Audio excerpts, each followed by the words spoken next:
me for the very first time. Started really re-examining everything in my life, and you know, it was time to clean up the messy room for sure. One thing that was surprising to me about you, though, okay, that work ethic also includes you. You read the negative things about yourself a lot. Yeah, Like, I do. is it true that there's something you might have penned, like a Reddit conversation or something like that you go back to? Well, there was a harrowing experience in a writer's room years ago, back in 2009, where, you know, I was the lone East Asian writer, and I'd gone to the bathroom, come back, and in my email, one of the writers, they'd taken a photo of him doing a caricature of an East Asian where he was doing the slanty eyes, had kind of like pens as his buck teeth, and, you know, writers laughing around him.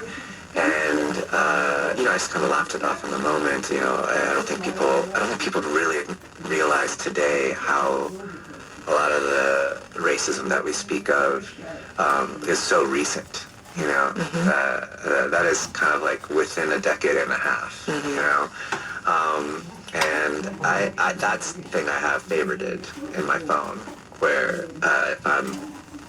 if I feel like not working on a script, or I feel like I've hit some sort of block, I will pull up my favorites folder, scroll to that one, and just be reminded, like, you know, that's what people thought of me when I was starting. You know, I was the diversity hire.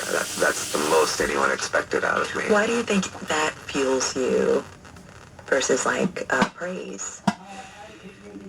I think I am a lot like Danny in season 1 in some regards. You know, I think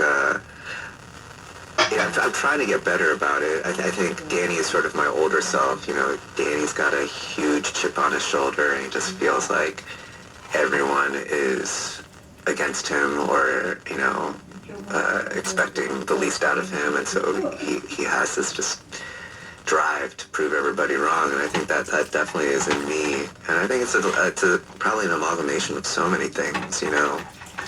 There was something you said in an interview that I felt like, oh, I'm glad that someone has said it, because it's something I've been thinking about a lot for myself. You know, I spent a lot of my career, majority of my career, in white spaces, and being like the only person of color, black person at a table. Yeah. And especially in that time period of like from 2000 to like 2010 or so, the crazy stuff was said, and I would laugh, you know, I would laugh, and I might say, no, that was wrong, but like I was still like participating, maybe fawning even a bit. Yes. And I do look back at myself, and when I relate it to my children, I do think like, well, why was I doing that? Yeah. But it was hearing you talk about that, and almost like as a survival mechanism, like you're of the thing. It just wasn't the time period to be assertive and saying, you know, even fear for going to HR. Like, no, I'm not going to be that person. I'm not going to HR. Yeah. Things like that. And I think that's what